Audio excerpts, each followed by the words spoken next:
What advice would you give to a marketer that doesn't currently have a mobile program, and how would you determine whether or not they could sustain a mobile loyalty program?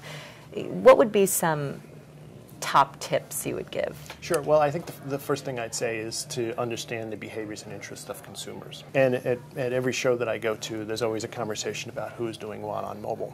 So the first thing I would do is I would suggest that people go to the ComScores, the Nielsen's, the MMAs, the IABs of the world, and take a look at the statistics. So just a couple of interesting facts. The average age of a texter is 38 years old and rising. Johnny, who's the kid, doesn't even know that his phone has a voice capability. So if you want to interact with Johnny as a grandparent or as a parent, you're going to interact via text.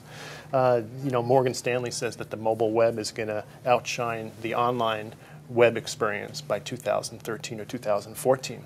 So the world really is moving to mobile. How do you engage with the mobile web? Well, to me, at the risk of hyping the iPhone, the reason to me the iPhone was the game changer is I can now go on what I call the real web, and I also have a BlackBerry, and I'm still frustrated by the experience on that BlackBerry for simple things like checking flight status or checking the weather or something like that. So to me, what I want to do is I want to get in and get out on a mobile device. And there are some companies at this show and other shows that want your experience, Pandora for instance, to be broad. And that's for some people, and there is a time when you want to have a long mobile experience. But there are other times in this always connected, very busy life where you just want to know if the traffic on 520 is going to allow you to go to Seattle from your office or you should wait. Jeff, you were part of creating the MMA certification program.